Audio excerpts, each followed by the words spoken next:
நன்றி, நன்றி, நன்றி, நன்றி விமல்குமார், நன்றி விமல்குமார். நண்பர்கள் அனைவருக்கும் என்னுடைய அன்பான பணிவான வணக்கங்கள். என் பெயர் ஜான். நான் ஒரு குடிநோயாளி. எல்லாம் அல்ல இறைவனோட அருளாலையும் தோழமையில இணைந்து செயல்படுவதால் நான் பெற்றுக்கொள்ளக்கூடிய அனுபவம் நம்பிக்கையாலையும் இன்னைக்கு ஒரே ஒரு நாள் நான் படிக்கல தெளிவாக மன நிறைவாக அமைதியாக வாழ என்னாலான எல்லா முயற்சிகளையும் செய்து கொண்டிருக்கின்றேன். நண்பர் விமல்குமார் குறிப்பிட்டது போல கோயம்புத்தூர் குழுவின் மனசாட்சியின் தீர்மானத்தின்படி இந்த 24 hours a day 24 மணித்துளிகள் ஒரு நாள் அப்படின்ற புத்தகத்துல ஒவ்வொரு நாளும் ஒரு பக்கத்தை எடுத்து வாசிச்சு விளக்கம் பார்த்து கலந்தாய் செய்து இந்த கூட்டத்தை நடத்திக்கிட்டு இருக்கிறோம். அந்த வகையில தொடர்ச்சியாக இன்னைக்கு நாம பார்க்க இருக்கிற பக்கம் 24 மணித்துளிகள் ஒரு நாள் அப்படின்ற புத்தகத்துல பிப்ரவரி மாதம் 10ஆம் தேதி கொடுக்கப்பட்டிருக்கிற சிந்தனையை நம்ம பார்க்க போறோம். இந்த பிப்ரவரி 10 சிந்தனையை வாசிக்குமாறு முதல்ல நண்பர் விமல்குமார் அவர்களை பணியோடு கேட்டுக்கிறேன். விமல்குமார், பிப்ரவரி 10. 24 மணித்துளிகள் ஒரு நாள். பிப்ரவரி 10. ஏஏ தோழமையின் இன்றைய சிந்தனை.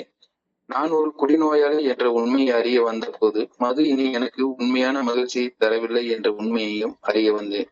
மது எனக்கு தொல்லை மட்டுமே தந்தது. என் எஞ்சிய வாழ்நாட்களை மதுவின் போதையின்றி நான் தெளிவுடன் வாழ்ந்தாக வேண்டும் என்று என் பொது அறிவு எனக்கு தெளிவாக கூறுகின்றது. ஆனால் ஏஏ தோழமையில் நான் இன்னும் ஒரு மிக முக்கியமான உண்மையை அறிந்து கொண்டேன்.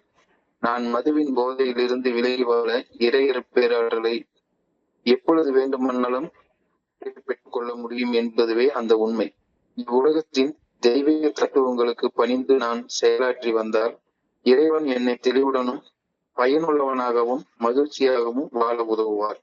எனவே நான் இனி மகிழ்ச்சியுடன் குடிக்க முடியாது என்பது குறித்து பெரிதாக கவலைப்பட மாட்டேன். மதுவின் போதையின்றி நான் முன்னை விட மகிழ்ச்சியாக இன்று இருக்கின்றேன் என்பதை அறிந்து கொண்டு விட்டேனா? இன்றைக்கான தியானம். ஒரு மரம் நல்ல கனிகளை நிறைவாக கொடுப்பதற்கு அதனது காய்ந்து போன கிளைகள் பல வெட்டப்பட்டாக வேண்டும். நானும் இவ்வுலகிற்கு நல்ல பயன்களை தர என்னிலிருந்தும் தேவையற்றவைகளை களையப்பட்டாக வேண்டும். இன்று மாற்றமடைந்துள்ள மனிதர்கள் அனைவரிடமும் இருந்து தேவையற்றவை வெட்டப்பட்டுள்ளன. அவர்களை களையெடுக்கப்பட்ட ஒரு மரத்திற்கு ஒப்பிட்டு பார். களையெடுக்கப்பட்ட அந்த மரத்திலிருந்து புதிய இலைகள் தோன்றின. வசந்தம் ஒரு புதிய வாழ்வை அளித்தது. சூரிய ஒளியால் இன்று பல இலைகள், மொட்டுக்கள், மலர்கள், கனிகள் வந்தன. இவையெல்லாம் களையெடுத்ததால் விளைந்தவை. நானும் இறையர் பேராற்றலது கையில் என்னை ஒப்படைக்கப்பட்டுள்ளேன். அவர் களை எடுப்பதில் எந்த தவறும் செய்வதில்லை. இன்றைக்கான பிரார்த்தனை. என் வாழ்வில் செத்துப்போன கிளைகள் வெட்டி எறிய வேண்டும் என இறைவனை பணிவுடன் வேண்டுகிறேன். அந்த களை எடுத்தலை நான் பொருட்படுத்தக் கூடாது. களை எடுப்பதால் நான் பிற்காலத்தில் நற்கனிகள் கொடுக்கும் மனிதனாக மாற வேண்டும் எனவும் அன்புடன் வேண்டுகின்றேன். சார், நன்றி சார். நன்றி, நன்றி, நன்றி, நன்றி விமல்குமார், நன்றி விமல்குமார். நண்பர்கள் அனைவருக்கும் மீண்டும் ஒரு முறை அன்பான பணிவான வணக்கங்களை தெரிவித்துக் கொள்றேன். என் பெயர் ஜான். நான் ஒரு குடிநோயாளி. எல்லாம் அல்ல இறைவனோட அருளாலையும் தோழமையில இணைந்து செயல்படுவதால் நான் பெற்றுக்கொள்ளக்கூடிய அனுபவம் நம்பிக்கையாலையும் இன்னைக்கு ஒரே ஒரு நாள் நான் குடிக்கல தெளிவாக மன நிறைவாக அமைதியாக வாழ என்னாலான எல்லா முயற்சிகளையும் செய்து கொண்டிருக்கின்றேன். இன்றைக்கு சிந்தனை களை எடுக்கிறது அப்படின்ற கருத்தை பத்தி சொல்லப்பட்டிருக்கிறது. கலைகள்னா என்ன? என்கிட்ட தேவையில்லாம இருக்கிறது, தேவையில்லாத இருக்கக்கூடிய பல சிந்தனைகள், பல பேச்சுக்கள், பல செயல்கள். எதை நானே என்னுடைய சொந்த மனித சக்தியால மாற்றிக்கொள்ள முடியாது. களை எடுப்பவர் கடவுள், இறையர் பேராற்றல் தான் என்கிட்ட தேவையில்லாததை எடுக்க முடியும்.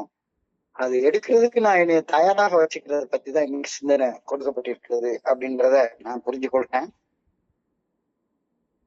நான் குடிச்சிட்டு இருந்த காலகட்டத்துல என்ன செயல் செஞ்சாலும் எல்லா செயல்களையும் மது போதையிலேயே செஞ்சு பழகிட்டேன்.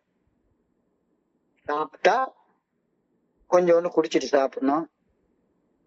நிறைய நேரங்கள்ல காலையில குளிக்கிறதுனா கூட ஒரே ஒரு கட்டிங் போட்டுட்டு போய் குளிச்சா நல்ல சுகமா குளிக்கலாம் அப்படின்னு தோணும்.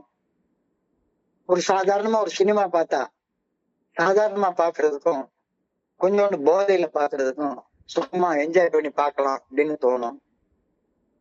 சாதாரணமாக பாலியல் உறவு கொள்றதுக்கும் கொஞ்சோண்டு மது போதையில உறவு கொள்றதுக்கும் அது ரொம்ப சுகமா இருக்கும் அப்படின்னு என் மனசுல தோணும். என்ன செஞ்சாலும் எல்லா செயல்களையும் மது போதையிலேயே செஞ்சு செஞ்சு பழகுன எனக்கு போதை இல்லாம வாழ்க்கைய சுகமா சந்தோஷமா வாழ முடியவே முடியாது அப்படின்ற ஒரு எண்ணம் எனக்குள்ளார ஸ்ட்ராங்கா வேரூன்றி மனசுல ஆழமாக வேரூன்றி போயிருக்கு. அந்த எண்ணத்தை என்னுடைய மனசுல இருந்து என்னால வெட்டி எறிய முடியவே இல்லை. எதை செஞ்சாலும் ஒரு அடிக்டாக ஏதாவது ஒரு செயலுக்கு அடிக்ஷனாக செய்யறப்பதான் அது எனக்கு சுகமா இருக்கும் அப்படின்ற எண்ணம் மனசுல ஆழமாக வேரூன்றி போயிருக்கு. வேரூன்றி போயிருக்கு. போதையில வாழ்றது மட்டும்தான் சுகம், உடல் சுகத்தை அதோட வாழ்றதுதான் சொர்க்கம், போதை இல்லாத வாழ்க்கை நரகம் அப்படின்னு என்னுடைய மனசுல ஒரு நம்பிக்கை வேரூன்றி போயிடுச்சு. ஒரு போலியான நம்பிக்கை. அந்த போலியான நம்பிக்கையை என்னால வெட்டி எறிய முடியவே இல்லை. முடியவே இல்லை. சொர்க்கம்னாலே நான் ரம்பா, ஊர்வசி, மேனகா இவங்க எல்லாம் டான்ஸ் ஆடிட்டு ஜாலியா போதையில விதவிதமா சாப்பிட்டுட்டு கண்ணுக்கு குளிர்ச்சியான காட்சிகள், காதுக்கு இசை, இதமான மியூசிக்கு, உடம்புக்கு இதமான தென்றல், இதுதான் சொர்க்கம்னு நான் நினைச்சுக்கிட்டே இருந்தேன். எனக்கு சொர்க்கம்னா வந்த உடனே அந்த எண்ணம் தான் முத முத முத முத மனசுல வருது.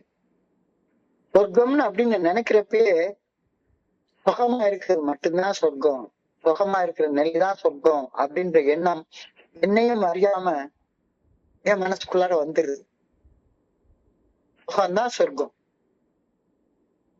இன்பம் எங்கே, இன்பம் எங்கே, அந்த இன்பம் எங்க, அந்த சுகமான இன்பம் எங்க கிடைக்கும்? அது கிடைக்கிற இடம்தான் சொர்க்கம். அந்த சொர்க்கம் எங்க இருந்தாலும் சரிதான், அதை நாடி நான் ஓடணும் அப்படின்ற ஒரு சிந்தனை என் மனசுல நிறைஞ்சிருக்கு. நிறைஞ்சிருக்கு. நோகாம நோம்பு கும்பிடணும், நோகவே கூடாது, நோகவே கூடாது அப்படின்ற ஒரு எண்ணம் தான் என் மனசுல நிறைஞ்சிருக்கு. சொர்க்கம் என்பது மது போதையில தான் இருக்கு, சுகமான உணவு உண்றதுல இருக்கு,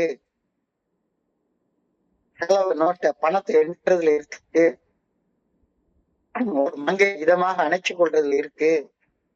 இந்த எண்ணம் தான் என் உள்ளத்துக்குள்ளார வேரூன்றி போயிருக்குது. வேரூன்றி போயிருக்குது. இந்த எண்ணத்தை களை எடுக்க அவ்வளவு ஈஸியா முடியல என்னால. அவ்வளவு ஈஸியா சுலபமா என்னால களை எடுக்க முடியல. அந்த ப்ரூவிங், அந்த களை எடுத்த அது என்னால தனி மனுஷனாக செய்ய முடியாத ஒரு வேலை. ஆனா நான் சொர்க்கம் சொர்க்கம்னு நினைச்சிட்டு இருந்த ஒரு இடம் நரகம் நரகம் நரகம்னு நல்லா தெரிஞ்சு போச்சுது. ஃபெலோஷிப்ல இணைஞ்சதுக்கு அப்புறமாக நான் ஒரு குடி நோயாளி, மது என்னுடைய உடம்புக்கு ஒத்துக்க மாட்டேங்குது, மது குடிக்கணும்ன்ற எண்ணம் என் மனசுக்குள்ளார ஒரு வெறிய உண்டாக்குது, மது குடிக்கிற செயலை செய்யறதுக்காக எவ்வளவு தரம் தாழ்ந்த நிலைக்கு நான் போயிடுறேன் அப்படின்ற உண்மைய எனக்கு அறிவுபூர்வமாக நிரூபிச்சு காட்டிட்டாங்க. ஒருத்தர் இல்ல, ரெண்டு பேர் இல்ல, பல பல நண்பர்களுடைய பகிர்வுல இருந்து நான் ஒரு குடிநோயாளி அப்படின்ற உண்மை சந்தேகத்துக்கு இடமில்லாமல் நிரூபிக்கப்பட்டு விட்டது. Proved beyond reasonable doubt. Proved beyond reasonable doubt that I am an alcoholic. இந்த டவுட் இப்ப இல்ல. எஸ், நான் ஒரு குடிநோயாளி தான், அதை ஒப்புக்கொண்டு விட்டுட்டேன். Once an alcoholic, always an alcoholic அப்படிங்கிற உண்மையையும் அறிவுபூர்வமாக ஏற்றுட்டேன். முதல் குடி மோசம் செய்கிறது அப்படின்ற உண்மையையும் நான் ஏத்துக்கிட்டேன். எஸ், இனிமே என்னால சந்தோஷமா குடிக்க முடியாது அப்படின்ற உண்மையையும் நான் ஏத்துக்கிட்டேன். இந்த ரிஃப்ளெக்ஷனோட தான் இன்றைக்கு சிந்தனையோடைய முதல் வரி எழுதப்பட்டிருக்கிறது. First sentence in this reflection, in today's reflection, இதுதான். Since I realized that I had become an alcoholic, I could have no more fun with alcohol. அது எனக்கு இப்ப திரும்பி தெரிஞ்சு போச்சு. எஸ், வந்துட்டேன், நான் ஒரு குடிநோயாளி அப்படின்ற உண்மை எனக்கு நிரூபிக்கப்பட்டு விட்டது. நான் ஒரு குடிநோயாளி என்பதை அட்மிட் பண்ணிட்டேன், ஒப்புக்கொண்டுட்டேன். இனிமே குடிக்கிறது எனக்கு சுகத்தை தராது அப்படின்ற அந்த உண்மைய ஒத்துட்டேன். குடிக்கிறது சுகம் தராது அப்படின்ற உண்மையை ஒத்துட்டேன். மது குடிச்சா இனிமே சிக்கல்ல தான் சிக்கிப்பேன் அப்படின்றது கொஞ்சமும் சந்தேகத்துக்கு இடம் இல்லாம எனக்கு நிரூபிக்கப்பட்டு விட்டது. Since I knew that from this liquor would always get me into trouble. குடிச்சா பிரச்சனை உண்டாகும், குடிச்சா தீமை தான் விளையும், மது எனக்கு தீமையை தவிர வேற எதையுமே தராது அப்படின்ற உண்மையை நான் ஒப்புக்கொண்டுட்டேன். அது எவ்வளவு கஷ்டப்பட்டு போராடி ஒரு தடவை 2 தடவை 3 தடவை ஸ்லிப் ஆகி பார்த்து கடைசியில இந்த உண்மையை ஒப்புக்கொண்டுட்டேன். குடி பிரச்சனையை உண்டாக்கும் அப்படிங்கிறது தெள்ள தெளிவாக எனக்கு தெரிஞ்சிருச்சு. அதை ஒப்புக்கொள்ளவும் செஞ்சுட்டேன். ஸோ இப்ப என்னுடைய காமன் சென்ஸ் பகுதிவு, என்னுடைய பொதுவான அறிவு, குடிக்காம மது போதை இல்லாம வாழ்றது மட்டும்தான் உயிர் பிழைச்சு வாழ்றதுக்கான ஒரே வழி அப்படின்றதுல எந்த சந்தேகமும் எனக்கு வரல. ரைட்டு. ஃபெலோஷிப்புக்கு வந்தா எப்ப வேணாலும் குடியில இருந்து விலகி போதை இல்லாம நிதானமா வாழ ஆரம்பிக்கலாம் அப்படிங்கறதும் தெரிஞ்சிருச்சு. ஆனால் மது போதை இல்லாத வாழ்க்கை சுகமா இருக்காது, சுகம் இல்லைன்னா மகிழ்ச்சி ஆனந்தமா வாழ முடியாது அப்படின்னு என் மனசுல உருவாகி இருக்கக்கூடிய அந்த தேவையற்ற எண்ணத்தை என்னால வெட்டி எறிய முடியவே இல்லை. என்னுடைய வாழ்க்கையில சுகத்தை இன்பத்தை ஏதாவது செஞ்சு நான் தான் உருவாக்கணும் அப்படிங்கிற எண்ணத்தை என்னால வெட்டி எறிய முடியவே இல்லை. மது குடிக்க கூடாது, அது எனக்கு சுகத்தை தரல அப்படிங்கிறத நான் ஒப்புக்கொண்டுட்டேன். ஆனா சுகம் இல்லாம, உடல் இன்பம் இல்லாம, 5 புலன்களை சாட்டிஸ்ஃபை பண்ணாம என்னால நிம்மதியா வாழ முடியாது அப்படின்ற ஒரு தேவையற்ற எண்ணம் எனக்கு உள்ளார இருக்கு. அதை வெட்டி எறிய என்னால முடியவே இல்லை. இன்பம் எங்கே இன்பம் எங்கே என்று தேடி அது எங்கிருந்த போதும் அதை நாடி ஓடு அப்படின்னு என்னுடைய உள்ளத்துக்குள்ளார சுகத்தை இன்பத்தை எனக்குன்னு ஒரு மையமான இடத்த தன்னலத்தை தன்முனைப்ப வெட்டி எறிய என்னால முடியவே இல்லை. அது அந்த எண்ணம்னா ஒரு கலை போன்ற எண்ணம், தேவையில்லாத ஒரு எண்ணம். அது எனக்குள்ள இருக்கு. அது மட்டும் புரிஞ்சு போச்சு. அதனால அதுல இருந்து விலகி இருக்கேன். ஆனா எனக்குள்ளார சுகமா வாழணும்னா அந்த சுகம் எங்க இருக்கு, அந்த இடத்துக்குலாம் நான் ஓடி ஓடி ஓடி ஓடி போனோம் அப்படின்னு மது போதையில இருந்து விலகி உடல் அளவுல நிதானமாக வாழ்றதுக்காக எனக்கு ஒரு ஃபெலோஷிப் கிடைச்சிருச்சு. இந்த ஃபெலோஷிப்ல இங்க வந்துட்டா ஆரம்பத்துல சொல்லுவாங்க, வந்துட்டா நீ குடிக்கிற அந்த கிளாஸ்ல ஒரு காட்டாம்பூச்சியை தூக்கி போட்டுருவாங்க, அதுக்கப்புறமா உன்னால முன்ன போல சந்தோஷமா குடிக்க முடியாது அப்படின்னு சொல்லுவாங்க. அது உண்மையான ஒரு வார்த்தை. ஸோ ஃபெலோஷிப்ல இணைஞ்சதுக்கு அப்புறமாக மது போதையில இருந்து விலகி உடல் அளவுல நிதானமா வாழ்றதுக்கான ஒரு வழி எனக்கு கிடைச்சிச்சு. போதை இல்லை, இப்போ இன்டாக்சிகேஷன் ஆல்கஹால் இல்லை. ஆனால் நான் மன தெளிவோட நிம்மதியாக நிறைவாக ஆனந்தமாக உள்ள சமநிலையோட வாழ்றதுக்கு வெறும் மது போதை இல்லாத உடல் நிதானம் போதுமானதாக இருக்காது அப்படின்ற மறுக்க முடியாத உண்மைய தோழமையில தொடர்ந்து பயணிக்கிறப்ப எனக்கு தெளிவா தெரியுது. இன்னைக்கு சிந்தனையில ஒரு கருத்து சிந்திக்க கொடுக்கப்பட்டிருக்கிறது. So I no longer care about the fact that I can never have fun with alcohol or for that matter for any other addiction. இந்த ஒரு உண்மையை நான் தெரிஞ்சுக்கிட்டேன். அது குடிச்சு இனிமே நான் போதையில சுகத்தை இன்பத்தை அனுபவிக்க முடியாது அப்படின்றத தெரிஞ்சுக்கிட்டேன். ஆனா மிக ஆழமாக சிந்திக்கப்பட வேண்டிய சிந்தனை இது. என் மனசுல என்ன தோணுது, சரி மது குடிச்சா சுகம் வராது, இன்பம் வராது. ஆனா என் பங்குல நான் எதையாவது ஒண்ணு செஞ்சா தானே எனக்கு சுகம் கிடைக்கும், இன்பம் கிடைக்கும்.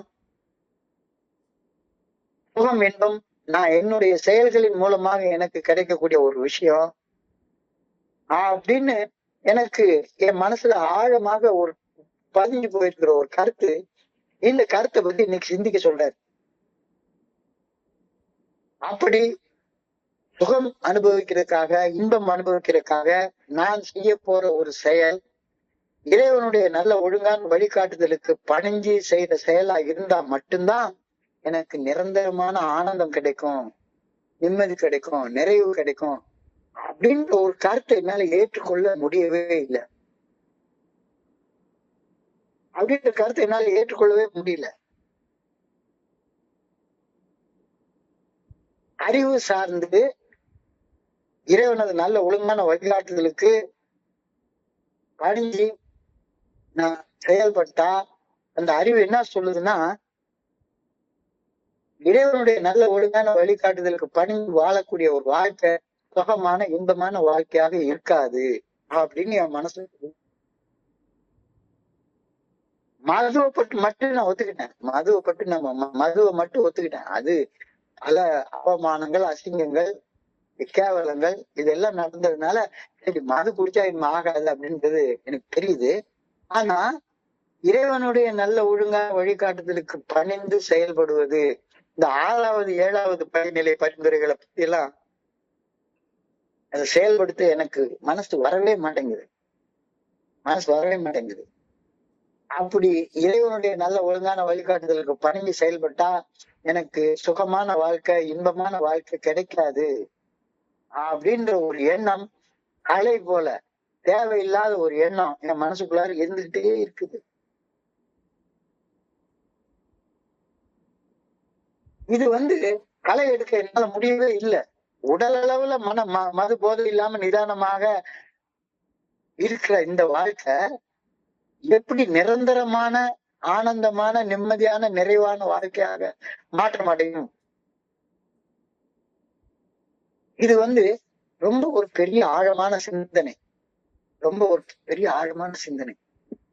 நேற்றுக்கு சிந்தனையில கொடுக்கப்பட்டிருந்த மாதிரி எப்ப நான் அந்த லைன் ஆஃப் ரெஸ்கியூவோட நேற்றுக்கு சொன்னாங்கல்ல, மரணம் படுகொலியில உள்ள விழுந்துட்டேன், மேல இருந்து என்னை காப்பாத்துறதுக்காக ஒரு கயிறு இறக்கப்படுகிறது, அந்த கயிறுடைய ஒரு எண்டை இறைவனுடைய நல்ல ஒழுங்கான வழிகாட்டுதல் அப்படின்ற நம்பிக்கையோட நான் பிடிச்சேன் அப்படின்னு சொன்னா, அடுத்த எண்டுல இறைவனுடைய அசைக்க முடியாத மாறாத ஒரு பேராற்றல் இருக்குது.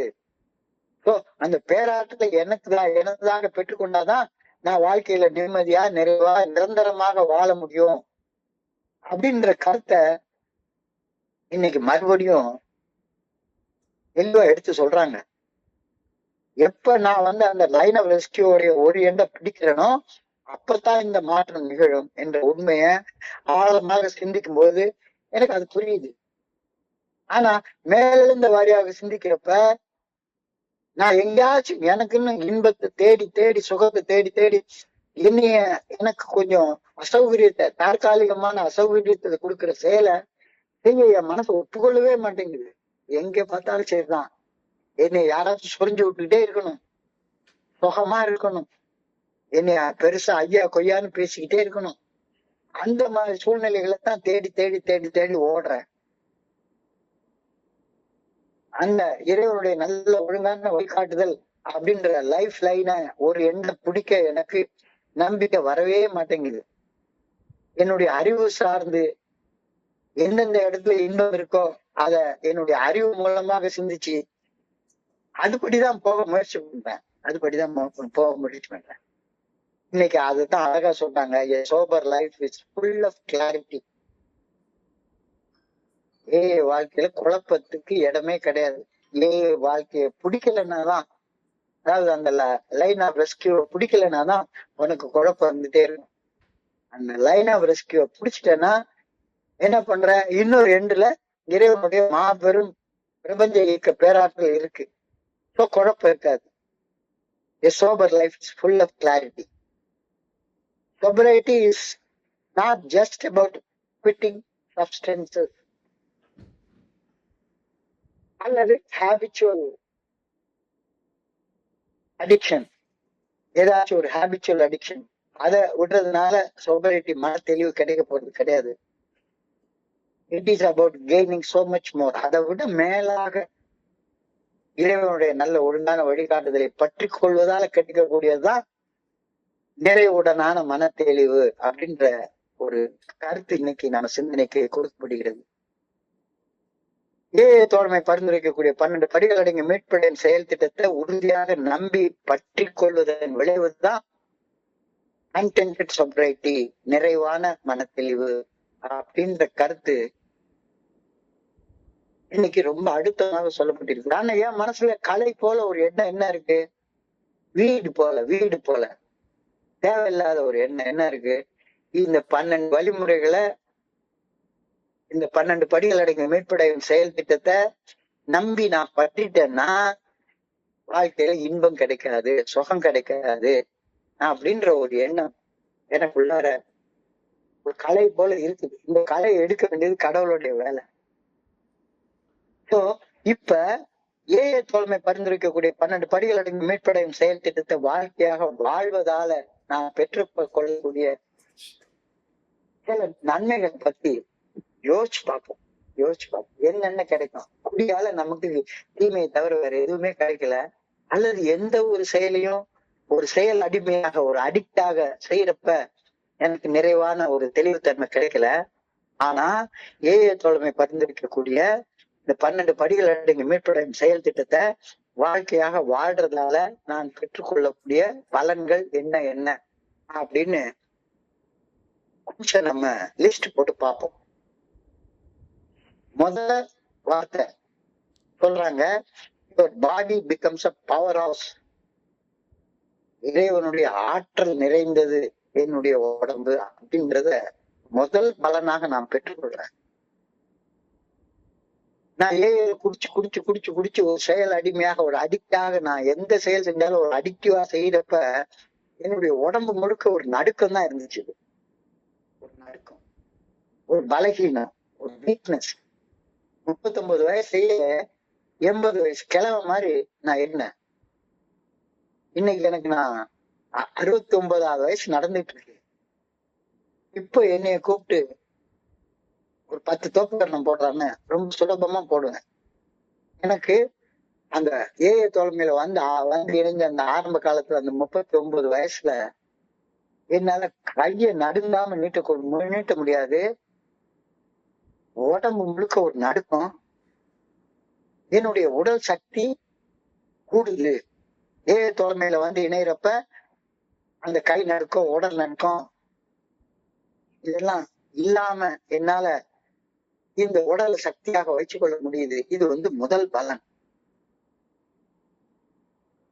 இரண்டாவது, you sleep like rock star அப்படின்ற ஒரு வார்த்தை சொல்றது. தூக்கம்.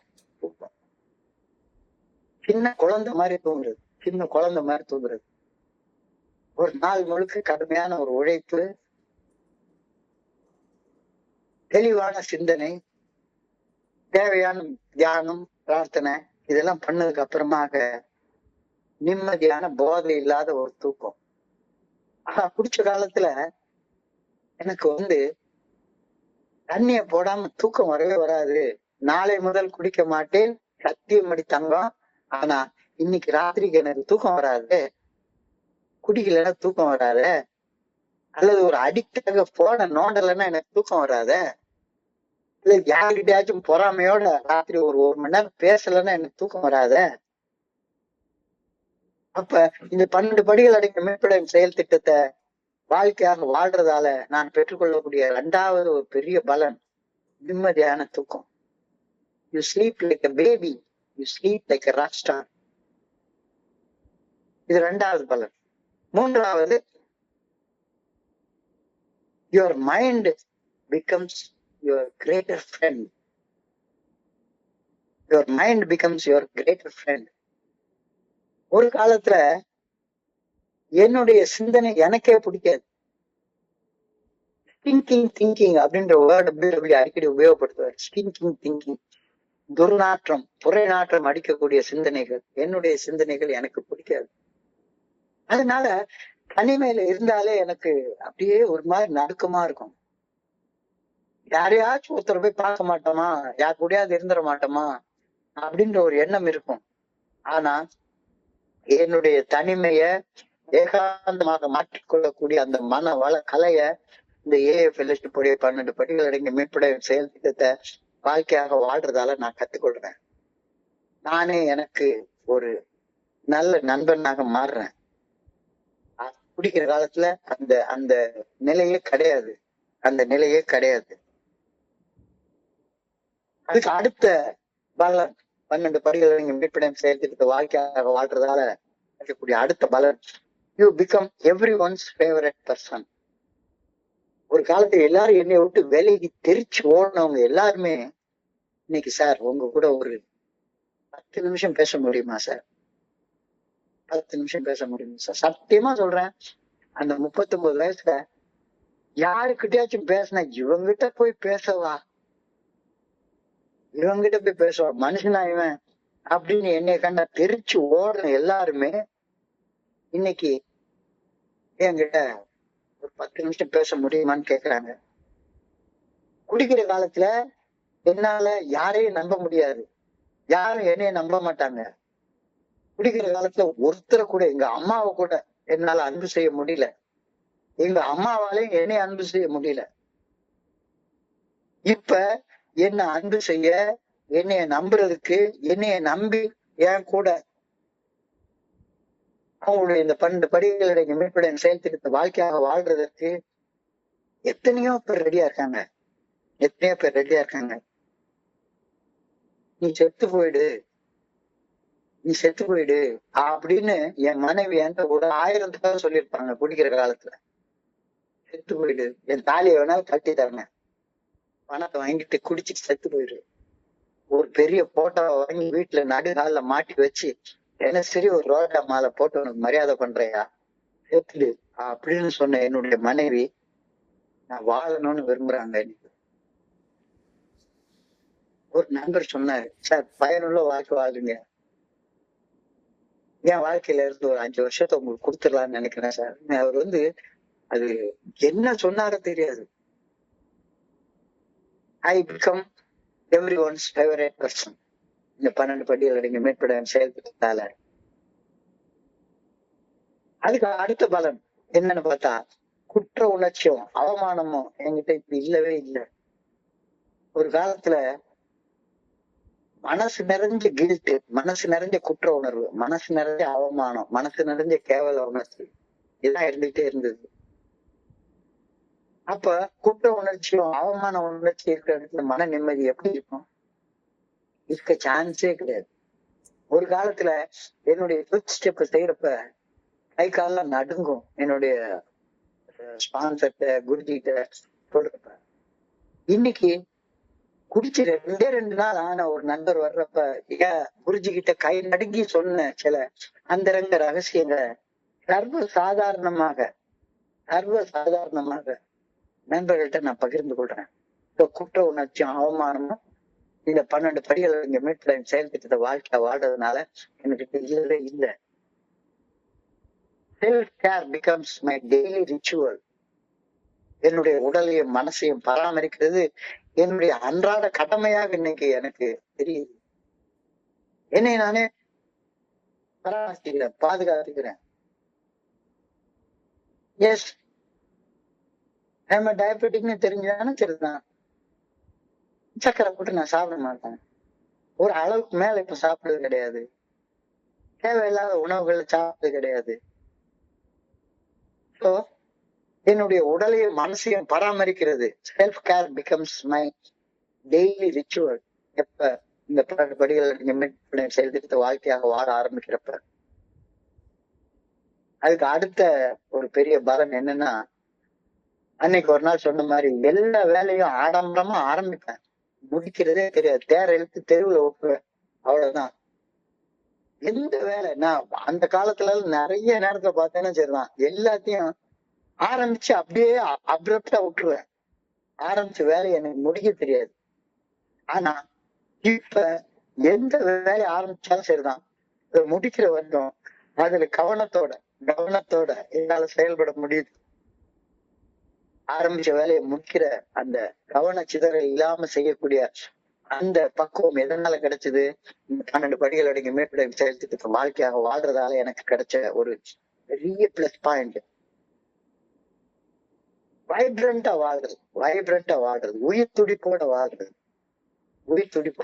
முன்னாலதான் என்ன போதையில இருந்தாலும் சரிதான், அந்த உயிர் துடிப்போட வைப்ரண்டா வாழ்றதுன்றது தெரியவே தெரியாது. அது ஆரம்ப காலகட்டத்துல ஒருவேளை யூத்தா இருக்கிறப்ப போதையில ஒருவேளை வைப்ரண்டா வாழ்ற மாதிரியான ஒரு பொய் தோற்றம் கிடைச்சிருக்கலாம். ஆனா குடியின் இறுதி நாட்கள்ல என்னால அந்த வைப்ரண்டா வாழ்க்கை எனக்கு தெரியவே தெரியாது.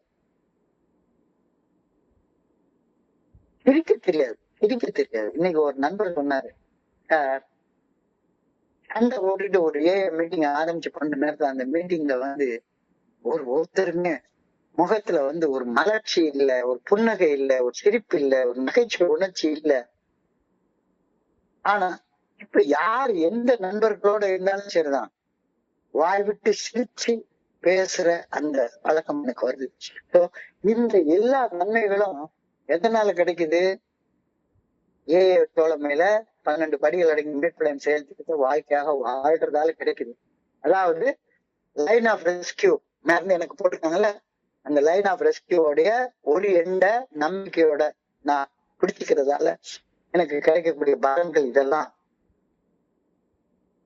அப்ப நிறைவான மன தெளிவு என்பது தோழமை பரிந்துரைக்கக்கூடிய 12 படிகள் அடங்கிய மேற்படி செயல் திட்டத்தை வாழ்க்கையால வாழ்றதால என்னுடைய வாழ்க்கையில நான் கொண்டு வரக்கூடிய ஒரு ரெவல்யூஷனரி சேஞ்ச், ஒரு புரட்சிகரமான மாற்றம். இது அந்த குடிச்சிட்டு இருந்த காலகட்டங்கள்ல கிடையவே கிடையாது. இப்போ என்னுடைய உடம்புல மனசுல எப்பவுமே ஒரு புத்துணர்ச்சி இருக்கக்கூடிய ஃபீல் இருக்கு. இது எதனால இந்த 12 படிகள் அடங்கி மேற்படி செயல்பட்டு வாழ்க்கையா வாழ முயற்சிக்கிறதுனால. So I found my survival strategy. வாழ்றது எப்படிங்கிற வழி எனக்கு இப்ப தெரிஞ்சு போச்சு. எனவே இன்னைக்கு நான் என்னையே கேட்டுக்கொள்ள வேண்டிய கேள்வி, have I learned that I am much happier without alcohol or any addiction? இதான் இன்னைக்கு கேட்கிற கேள்வி. குடிய விட்டுட்டேன், ஆனா உண்மையான மகிழ்ச்சியோட, ஆனந்தத்தோட, நிம்மதியோட, நிறைவோட, உள்ள சமநிலையில இன்னைக்கு நான் வாழ்றேன்னா. குடிய விட்டுட்டேன், ஆனா குடிய விட்டதுக்கு அப்புறமா இன்னமும் அந்த லாங் ஃபேஸோட மூஞ்சி தூக்கி வச்சுட்டு தான் உட்கார்ந்துட்டு இருக்கேனா? ஐயோ போச்சு அப்படின்ற குற்ற உணர்ச்சியோட, உடம்புல ஒரு சக்தி இல்லாம, ஆற்றல் இல்லாம, இன்னைக்கும் சரியான தூக்கம் இல்லாம, எனக்கு நானே ஒரு உற்ற நண்பனாக இல்லாம, எல்லாருக்கும் உற்ற நண்பனாக மாறாம, என்னைய நானே பராமரிச்சு கொள்ளாம, எல்லா வேலையும் ஆரம்பிச்சு முடிக்காம விட்டாம, தரித்திரம் இல்லாம, ஒரு காலத்துல குடிச்சிட்டு இருந்த காலகட்டங்கள்ல எப்பவுமே தரித்திரம், அந்த 50 ரூபாய்க்குள்ள ஒரு தரித்திரம்னு சொல்லுவாங்க. 50 ரூபாய் தரித்திரம், ஒரு 50 ரூபாய் கிடைக்காதா, ஒரு குவார்டர் பாக்ஸுக்கு வழி கிடைக்காதா அப்படின்னு நினைச்சுக்கிட்டு இருந்த தரித்திரம் இப்ப என்னுடைய வாழ்க்கையில இல்லை. So I will learn that I am much happier without alcohol or any other addiction. ஆனந்தத்தை, நிறைவை, நிம்மதியை உணர எனக்கு ஏதாவது ஒரு செயல் அடிமைத்தனம் இன்னமும் தேவைப்படுதா? கொஞ்சம் ஆழமா சிந்திச்சு பாரு அப்படின்னு இன்னைக்கு சொல்றேன். எனக்கு நிம்மதி, சந்தோஷம், ஆனந்தம் இதெல்லாம் நான் உணரணும்னா நான் ஏதாச்சும் அடிக்டிவா ஏதாச்சும் ஒண்ணு செஞ்சாதான், மீட்டிங்க்கு வந்தாதான் எனக்கு சந்தோஷம் கிடைக்கும் அப்படின்னு இன்னும் எனக்குள்ளார தோடிட்டு இருக்கா? சுதந்திரமாக என்னுடைய செயல்கள் அனைத்தையும், என்னுடைய கடமைகள் அனைத்தையும் அன்புடனும், ஆனந்தத்துடனும், நிம்மதியோடையும், நிறைவோடையும் நான் இப்படி செய்யறேன்னா, உனக்கு நீயே சிந்திச்சு பதில் சொல்லிக்கோ. இல்ல இன்னமும் குடிக்கல, ஆனா நிம்மதி இல்ல, நிறைவு இல்ல, ஆனந்தம் இல்ல, உடம்புல தெம்பு இல்ல, சக்தி இல்ல, தூக்க முடியல, எனக்கு நானே வெறுப்பா உள்ள உணர்ந்துட்டு இருக்கேன், மனக்கசப்பா உள்ள உணர்ந்துட்டு இருக்கேன், இன்னமும் யாரையும் நம்ப முடியல, அன்பு செய்ய முடியல, எவருடைய அன்பு எனக்கு கிடைக்கல, எவருடைய நம்பிக்கை என்னால பெற்றுக்கொள்ள முடியல, இன்னமும் குற்ற உணர்ச்சி இருக்கு, இன்னமும் அவமானம் இருக்கு, என்னைய நானே பராமரிச்சு கொள்ள முடியல, ஆரம்பிச்ச வேலையை முடிக்க முடியல, இன்னமும் அதே பழைய தரத்துல ஒட்டிக்கிட்டே இருக்கு. என்னால எப்ப பார்த்தாலும் புலம்பத்தான் முடியுது, நகைச்சுவையோட பேச தெரியல. இந்த நிலைமையிலதான் வாழ்ந்துட்டு இருக்கிறேன்னா, இல்ல 12 படிகள் அடங்கிய மீட்புடன் செயல் திட்டத்தை நான் சொன்னேன்னா மேல லிஸ்ட் பண்ண எல்லாமே எனக்கு கிடைச்சிருக்கும். கிடைச்சிருக்கணும், கண்டிப்பா கிடைக்கும். எந்த நிலைமையில நீ இருக்க அப்படின்னு யோசிச்சு பாரு. அப்ப அதை தொடர்ந்து உனக்குள்ளார இன்னைக்கு அந்த 12 படிகள் அடங்கிய மீட்புடைய செயல் திட்டத்தை வாழ்க்கையாக வாழ்ற மனப்பக்குவம் இல்லைன்னா அதை எப்படி கொண்டு வர்றது? தியானத்தை கொடுத்திருக்காங்க. I must be pruned of a lot of dead branches before I'll be ready bear fruits. ரொம்ப ஒரு யதார்த்தமான அழகான சிந்தனை. இன்னமும் நான் ஏதாச்சும் செஞ்சாதான், இன்பத்தை நாடி ஓடினாதான், சுகத்தை நாடி ஓடினாதான், சுகத்துக்காக ஏதாச்சும் செயல் செஞ்சாதான் எனக்கு உள்ளார இன்பம் வரும், சுகம் வரும் அப்படின்னு நினைக்கிறது, அந்த எண்ணம் ஒரு கலை, ஒரு கலை, தேவையில்லாத ஒன்று, தேவையில்லாத ஒன்று. அழகான பாட்டு சொல்லுவாங்க, கல்லுக்குள்ளே சிற்பம் தூங்கி கிடக்கும், அதை சின்ன ஒளி தட்டி தட்டி எழுப்பும் அப்படின்னு. ஒரு கல்லுக்குள்ள ஏற்கனவே சிற்பம் தூங்கிட்டு இருக்கு. அந்த கல்லுல தேவையில்லாத பாகங்கள் நீக்கப்படும் போது, கலைகள் எடுக்கப்படும் போது, கலைகள் களையப்படும் போது கடவுளின் தோற்றம் கிடைக்கிறது. கலைகள் எடுக்கப்பட வேண்டும். அந்த கலைகளை எடுக்கிற சிற்பி நான் இல்லை, நான் தயாராக மட்டும்தான் இருக்கணும். நான் ஒரு எண்டை மட்டும்தான் புடிச்சுக்கணும். அடுத்த எண்ட அங்க இறைவனுடைய அந்த பிரபஞ்ச இயக்க பேராட்டிலே இருக்குது. குட் ஆர்டர்லி டைரக்ஷன், அதுதான் சிற்பி. காட் குட் ஆர்டர்லி டைரக்ஷன், அதான் ஸ்கல்ப்டர். நான் கரடு முரடான ஒரு கல்லு. எனக்குள்ளார இழுக்கக்கூடிய கலைகள், தேவையில்லாத பாகங்கள் எடுக்கப்பட்டாக வேண்டும், நான் செதுக்கப்பட்டாக வேண்டும். ஆனா என்னை செதுக்கிற வேலையை செய்யறது யாரு? என்ன படைச்ச அந்த கடவுள். வாழ்க்கையில் களை எடுத்தல் என்பது தேவையற்றதை, விரும்பத்தகாதவற்றை, பழக்க வழக்கங்களை, விரும்பத்தகாத பழக்க வழக்கங்களை அகற்றி, எதிர்மறை எண்ணங்களை அகற்றி, தீய உறவு, நட்பு ஆகியவற்றை அகற்றி வளர்ச்சிக்கு உதவும் ஒரு செயல் இந்த களை எடுத்தல். அப்பதான் உனக்கு இது வரும். சுகம் சுகம் சுகம் எங்க இருக்கு, எங்க இருக்கு, எங்க இருக்கு அப்படின்னே ஓடிக்கிட்டே இருக்கிறது. அப்ப இந்த களை எடுக்கிறதுனால விளையக்கூடிய நன்மைகள் என்னன்னு யோசிச்சு பார்த்தா, இது என்னுடைய வளர்ச்சியை மேம்படுத்துது. It helps my growth. என்னுடைய வளர்ச்சியை மேம்படுத்துது.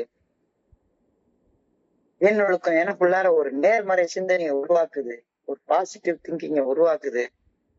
என்னுடைய ஆற்றல் எல்லாம் விரயமாகாம அந்த ஆற்றலை பாதுகாத்து சேனலைஸ் பண்ணிக்கொள்ள இந்த களை எடுத்தல் உதவுகின்றது. என்னை சுத்தி வாழக்கூடிய மனிதர்களோட நான் கொள்ளக்கூடிய உறவு முறைகளை அது மேம்படுத்துது. இவ்வளவு நன்மை இந்த களை எடுக்கிறதுல இருக்கு. அப்ப எப்படி களை எடுக்கிறது? ரெடியாயிரு, ரெடியாயிரு, ரெடியாயிரு. அந்த லைன் ஆஃப் ரெஸ்கியூடைய ஒரு எண்ட நம்பிக்கையோட புடிச்சுக்கோ. அதுதான் நீ செய்ய வேண்டிய வேலை. களை எடுக்கிறது கடவுள் செய்ய வேண்டிய வேலை. உன்னை அகத்தாய்வு செய்து எது செய்யணும், எது செய்யக்கூடாது அப்படின்ற அந்த ரெடினஸ்ல நீ இரு. அகத்தாய்வு செய்வதை அக ஒழுக்கமாக மாற்றிக்கொள். நான் அடைய வேண்டிய இலக்கு எது? அந்த எனக்கு ஒண்ணு திக்கு தெரியாத காட்டுல பயணிக்கிற மாதிரி இல்லாம, அது எடுத்து வைக்க வேண்டிய அடுத்த அடி என்ன அப்படின்றத நிர்ணயம் செய்து கொள். கட்டுப்பாடு கொண்டு வா. உன்னுடைய இந்த 24 மணி நேரம் வாழ்க்கையில கட்டுப்பாடு கொண்டு வா. அப்ப உனக்கு ஆட்டோமேட்டிக்கா எல்லாமே நடக்கும். அவையாருடைய மூதுரையில ஒரு பாட்டில் எழுதுவாரு, நெல்லுக்கு இறைத்த நீர் வாய்க்கால் வழியோடி புல்லுக்கும் அங்கே பொசியுமாம், தொல்லுலகில் நல்லார் ஒரு உளரேல் அவர் பொருட்டு எல்லோருக்கும் பெய்யும் மழை. நமக்காக அந்த 1940 வருஷத்துல பில்டப்டி அவர்கள் மண்டையை போட்டு அவர் உட்கார்ந்து அவருடைய தியானத்துல இந்த 12 படிகள் அடங்கிய மீட்படையும் செயல் திட்டத்தை அவர் எழுதியிருக்கிறார். நல்லார் ஒருவர் உடலில் அவர் பொருட்டு எல்லோருக்கும் பெய்யும் மழை. நெல்லும் ஒரு வகை புல்லுதான், நெல்லும் ஒரு வகை புல்லுதான். அப்ப நீர் எல்லாத்தையும் வளர்க்கும். உனக்குள்ளார அது கலையை வளர்க்குதா, அல்லது எல்லாருக்கும் பலன் தரக்கூடிய நெல்லை வளர்க்குதா? நல்லவர்கள் பாய்ச்சக்கூடிய நீர் என் போன்ற ஒரு புல்லையும் அதுக்குள்ளாரையும் நெல் வளர்றதுக்கான வாய்ப்பு உருவாக்கி தரும். என்னுடைய வாழ்க்கையிலையும் பலன்கள் உருவாகிறதுக்கான வாய்ப்புகள் உருவாகும் அப்படின்ற கருத்தை நீ சொல்லியிருக்க. இது நம்ம வெறுமன சும்மா சிந்திச்சுட்டு கடந்து போற சிந்தனை கிடையாது. I pray that I may cut away the dead branches of my life. எனக்குள்ளார தேவையில்லாத விஷயங்களை இறைவன் என்கிட்ட இருந்து களை எடுக்கிறதுக்கு நான் தயாராக இருக்கணும். களை எடுக்கிறப்ப கொஞ்சம் வலிக்கத்தான் செய்யும். காலையில 4 மணிக்கு எழும்புறது வலிக்கத்தான் செய்யும். 4:30 மணிக்கு பிரம்ம முகூர்த்தத்துல எழும்புறது வலிக்கத்தான் செய்யும். காலையில 10 மணிக்கு எழும்புறது சுகமாத்தான் இருக்கும். ஆனா தற்காலிகமான சுகங்களை நிரந்தரமான நன்மைக்காக களை எடுத்து தூர எறிகிறதுக்கு, வெட்டி தூர எறிகிறதுக்கு நான் தயாராக இருக்கணும். வெட்ட வேண்டியது அந்த தோட்டக்காரர் யாரு? இறைவன் தான் தோட்டக்காரர். என்னுடைய வளத்தை, என்னுடைய இந்த வாழ்க்கைய வளமுள்ள வாழ்க்கையாக ஆக்குறது தோட்டக்காரருடைய வேலை. ஆனா நான் தோட்டக்காரருக்கு பணிஞ்சு இருக்கணும். தோட்டக்காரருக்கு பணிஞ்சு செயல்படணும். Pruning help my growth. களை எடுத்தல் என்னுடைய வளர்ச்சிக்கு மிகவும் உதவுகின்றது. So I pray that God may prune me. இறைவன் என்கிட்ட உள்ள கலைகளை எடுக்கிறதுக்கு நான் தயாராக இருக்கணும். இறைவன் தான் அந்த சிற்பி, இறைவன் தான் அந்த ஸ்கல்ப்டர். நான் வெறும் கல்லு, ஒரு கரடு முரடான கல்லு. என்கிட்ட உள்ள தேவையில்லாத பாகத்தை முதல்ல உடைக்கிறப்ப பெரிய ஒளிகளை கொண்டாந்து உடைப்பாரு. மெல்ல மெல்ல இந்த சிற்பத்துல கண்ணு திறக்கிற வேலைன்னு சொல்லுவாங்க. சிற்பம் எல்லாத்தையும் செஞ்சு முடிச்சிருவாங்க. கடைசியில அந்த கண்ணை திறக்கிற நேரத்துல, கண்ணை செதுக்கிற நேரத்துல ரொம்ப ரொம்ப ரொம்ப ரொம்ப ரொம்ப மைன்யூட்டா, ரொம்ப அந்த ஒளியிலேயே பல வகையான ஒளிகள் அந்த சிற்பிகள் வச்சிருப்பாங்க. எனக்கு ஒரு சிற்பி ரொம்ப நெருங்கிய நண்பர். அவர் நான் பார்த்திருக்கிறேன். இந்த கண்ணை திறக்கிற வேலையை கடைசியில செய்யறப்ப என் வாழ்க்கையிலயும் அதே மாதிரிதான். தேவையில்லாத விஷயங்களை களை எடுக்கிறப்ப பொறுமையா காத்துக்கணும், மகிழ்ச்சியோட பொறுமையா காத்துக்கணும். அப்பதான் எல்லாம் நல்லபடியா நடக்கும். பொறுமை இல்லாம என் இஷ்டத்துக்கு இன்பம் எங்கே என்று தேடு, அது எங்கிருந்த போது நாடி ஓடு அப்படின்ற அந்த கலையோட நான் வாழ்ந்துட்டு இருந்தேன். எனக்கு இந்த 12 படிகள் அடங்கிய மீட்புடைய செயல் திட்டம் கொடுக்கக்கூடிய அந்த நற்பலன்கள் கிடைக்க போறதே கிடையாது. இன்னமும் அந்த கலை எனக்குள்ளார இருக்கா? அந்த கேள்வியை தான் கேட்கிறது. ஆனந்தத்தை நிறைவே உணர நான் ஏதாச்சும் ஒரு செயல் செய்யணும். நான் வெறுமன் பிடிக்க வேண்டியது அந்த லைன் ஆஃப் ரெஸ்கியோட ஒரு எண்டை பிடிச்சா போதும். அடுத்த எண்டுல கடவுளுடைய அல்மைட்டி பவர் இருக்கு. நான் இந்த எண்டை பிடிக்க மாட்டாத வரைக்கும் எனக்கு என்கிட்ட கலைகள் எடுக்கப்படவே மாட்டாது. இது ரொம்ப அழகாக தெளிவாக நல்ல தெளிவா சொல்லியிருக்காங்க. இதை நான் புரிஞ்சு கொள்றேன். மிக ஆழமான சிந்திக்கப்பட வேண்டிய சிந்தனைன்றது நல்லா தெரியுது. பிடிக்கல, ஆமா பிடிக்கல. அறிவுபூர்வமா என்னுடைய பொது அறிவு சொல்லுது குடிச்சா ஒத்துக்க மாட்டேங்குது. ஆனா அதே பொது அறிவு சொல்லுது, என்னுடைய மனித அறிவு என்ன சொல்லுது? சுகமா இருக்கிறது எப்படா விட்டு கொடுக்க முடியும்? களை எடுத்தா வலிக்குத. இறைவன் என்கிட்ட இருக்கிற கலைகளை எடுத்து வெட்டி போடுறதுக்கு நான் தயாராக இல்லாம இருந்தா எனக்கு அந்த நிம்மதி, நிறைவு, அமைதி, ஆனந்தம் இது நிரந்தரமாக கிடைக்காது அப்படின்ற கருத்து ரொம்ப அழகாக இன்னைக்கு சொல்லப்பட்டிருக்கிறத நான் பாக்குறேன். இன்றைய பகுதியை படிக்கிற பெண் மனதை காசென்ற சிந்தனைகளை உங்களோட பகிர்ந்து கொள்ள இந்த நல்ல வாய்ப்பு வழங்கிய கோயம்புத்தூர் ஒருங்கிணைப்பு குழுவிற்கும், பொறுமையாக கேட்ட ஒவ்வொரு நண்பருக்கும் என்னுடைய பணிவான நன்றிகளை தெரிவித்துக் கொள்றேன். இந்த இரவு பொழுது நண்பர்களுக்கு இனிமையான இரவாக அமைய இறைவனை பணிவோடு வேண்டிக் கொள்கின்றேன். நன்றி நன்றி நன்றி நன்றி நன்றி. வாழ்க வையகம், வாழ்க வளமுடன். Thank you so much. Over to you, Vimal Kumar. Thank you.